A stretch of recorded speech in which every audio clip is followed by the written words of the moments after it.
Very good evening दोस्तों। अब ये जो वीडियो है वो हेजिंग के बारे में है। हेजिंग का सिंपल जनरल बेसिक नॉलेज है। हेजिंग होता क्या है कुछ लोगों को मालूम ही नहीं है। हेजिंग का मतलब ये होता है कि निफ्टी या बैंक निफ्टी में हमें श्योरिटी रहती है दोनों साइड की। मतलब कि हम डिसाइड नहीं कर पाते हैं कि किस साइड जाएगा, लेकिन ऐसा होता है कि भाई इस लेवल को क्रॉस करेगा तो एकदम फास्ट अप साइड मूवमेंट आएगी, इस लेवल को क्रॉस करेगा डाउन साइड तो एकदम डाउन साइड मूवमेंट आएगी। तो मतलब कॉल में भी पैसा मिलेगा और पुट में भी मिलेगा, लेकिन डिसाइड नहीं होता है। तो इस टाइम हम कॉल और पुट दोनों बाई करते हैं और उसका कॉस्टिंग निकालते हैं और जो भी प्रॉफिट मिलता है वो लेके निकल जाते हैं। तो कैसे क्या होता है वो थोड़ा टेक्निकली जाना पड़ेगा, पर जो बेसिक इंट्रोडक्टरी नॉलेज है इंट्रोडक्शन लेवल का वो मैं आपको समझा देता हूँ। हेजिंग किसको कहा जाता है, ठीक है। तो क्या है कि हम दोनों साइड बाई करते हैं, कॉल भी बाई करते हैं और पुट भी बाई करते हैं। अभी मैंने बैंक निफ्टी का लास्ट वीडियो बनाया, उसमें 25,000 स्ट्राइक प्राइस रखा।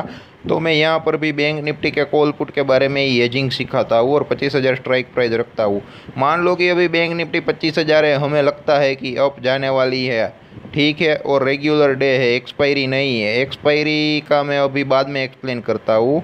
तो ये जो 25,000 है रेगुलर डे है, तो क्या है कि हमें लगता है कि 25,000 से अब जाएगी 200-300 पॉइंट, तो 25,200 के कॉल बाई कर सकते हो और 200-300 पॉइंट नीचे जाएगी तो हम 24,800 के पुट बाई कर सकते हैं, ठीक है। लेकिन डिसाइड नहीं रहता है, तो हम अभी क्या करते हैं कि हमने दोनों साइड बाई कर लिया, 25,200 और 24,800 का कॉल, और दोनों की प्राइस 100 रुपीज़ चल रही है। तो उसका मतलब हुआ कि हमारा जो इन्वेस्टमेंट है वो 200 रुपीज़ है एक लॉट का, ठीक है।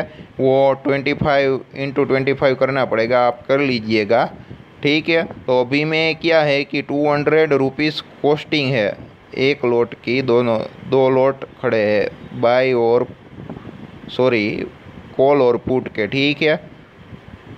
तो मान लो कि एनी साइड मूवमेंट आई, ठीक है, अप साइड मूवमेंट आई तो दोनों का कॉस्टिंग मिला के 300 रुपीज़ हो गया, ठीक है। मान लो कि अगर कॉल का प्राइस है 100 रुपीज़ है, ठीक है, वो नियर अबाउट बढ़ गया, ठीक है। और जो पुट का प्राइस है तो ठीक है वो 100 रुपये है तो वो नीचे गिर गया। तो मान लो कि जो 25,200 का कॉल है उसका प्राइस अभी 250 रुपया चल रहा है, ठीक है, और 24,800 का जो पुट का प्राइस है वो 50 रुपये चल रहा है, ठीक है। तो ऊपर 150 रुपये मिल रहा है कॉल साइड में और यहाँ पे 50 रुपये का लॉस है। तो कुल मिला के जो 150 रुपये का प्रॉफिट है वहाँ से 50 रुपये लॉस निकालो तो ओवरऑल 100 रुपीज़ मिल गया, ठीक है।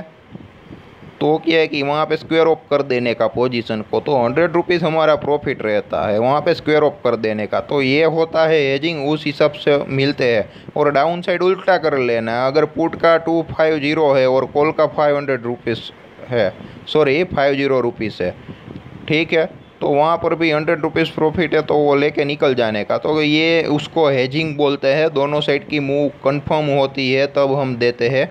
और एक्सपायरी वाले दिन क्या होता है कि यहाँ पे 3 चांसेस है, ठीक है। ये जो रेगुलर दिनों में होता है यही तो होता ही है। और जो स्ट्राइक प्राइस कैसे सिलेक्ट करना है उसका वीडियो डाल दिया गया है। ये तो मैंने ऐसे एग्जांपल ही दिया है हेजिंग का, तो उसमें जो स्ट्राइक प्राइस मैंने बोला है वही डिफरेंस लागू पड़ेगा। भाई फ्राइडे को इतनी रेंज में स्ट्राइक प्राइस सिलेक्ट करना चाहिए, मंडे को, ट्यूसडे को, वेडनेसडे, थर्सडे जो भी है, ठीक है। तो ये जो है रेगुलर रहता है वो। और दूसरे 2 चांसेस क्या है कि एक्सपायरी के दिन थर्सडे को जब हेजिंग करते हो तो मान लो कि अगर फास्ट मूवमेंट नहीं आती है, कॉल और पुट दोनों बाई किया तो दोनों साइड आपका पैसा जाएगा, वो बहुत रिस्की होता है। तो दोनों साइड आपका इन्वेस्टमेंट है वो पूरा जीरो हो जाएगा, तो वहाँ पे सोच समझ कर रिस्क लीजिएगा। और तीसरा ये है कि मान लो कि एक बार प्रॉफिट मिलता है और जीरो होता है। और तीसरा ये है कि दोनों साइड प्रॉफिट रहता है। मान लो कि हमें लगता है कि 25,000 बैंक निफ्टी है वहाँ से अप जाएगी, ठीक है, तो वहाँ पे आपने 25,000 का कॉल ले लिया, ठीक है। मतलब कि हेजिंग पोजीशन में आप खड़े ही हो, ठीक है, और 25,000 का पुट भी ले लिया, आपकी पोजीशन खड़ी है। तो 25,000 के ऊपर जाता है 25,100 तक, तो जो कॉल में प्रॉफिट आया आपने बुक कर लिया, तो वापस 25,000 आया, तो 25,000 से वापस 24,900 का पुट है, तो 25,000 का आपके पास पुट है, तो 24,900 गया तो 25,000 का पुट भी बढ़ेगा। तो ठीक है, तो दोनों साइड प्रॉफिट हो सकता है। तो एक्सपायरी के दिन ये तीनों सिचुएशन होती है। हाँ, अगर बोलने में थोड़ी गलती हो गई, इधर उधर हो गई तो माफ़ करना, लेकिन मैं जो कहने का जो मीनिंग है आप समझ रहे हैं ना। अगर नहीं समझ रहे तो मेरे को बोलिएगा, तो मैं आपको पर्सनली भी एक्सप्लेन कर दूंगा, कोई बात नहीं है, व्हाट्सअप या टेलीग्राम में। तो ये आप वीडियो एक बार देख लेना, जो बेसिक हेजिंग कंसेप्ट है वो क्या होता है। और थर्सडे को ये 3 सिचुएशन रहती है, एक जो रेगुलर प्रॉफिट मिलता है वही, और दूसरा हीरो जीरो रहता है ना, तो उसमें क्या है कि वो दोनों साइड के कॉल पुट जीरो हो जाते हैं, और दूसरा कि कॉल पुट दोनों में प्रॉफिट मिलता है। पर क्या है कि उसमें थोड़ा दिमाग लगाना पड़ेगा, यहाँ से मार्केट बढ़ेगा तो कॉल में प्रॉफिट ले लेता हूँ पुट में, और जो दोनों साइड प्रॉफिट मिलता है तो वो लिमिटेड प्रॉफिट मिलेगा, क्योंकि दोनों साइड मूवमेंट होता है। आपको अनलिमिटेड प्रॉफिट नहीं मिलेगा। अनलिमिटेड प्रॉफिट कॉल या पुट में कब मिलेगा? Fast movement only one sided होगी, बैंक निफ्टी लगातार कंटिन्यूसली बढ़ता चला जा रहा है या कंटिन्यूसली गिरता चला जा रहा है, तभी आपको मिलेगा। तो ये थर्सडे के दिन, एक्सपायरी के दिन, ये 3 सिचुएशन होती है हेजिंग में। या तो पैसा दोनों साइड मिलेगा, या तो दोनों साइड 0-0 हो जाएगा, और रेगुलर मिलेगा। और रेगुलर दिनों में तो मैंने ये जो समझाया तो इसके मुताबिक ही होता है।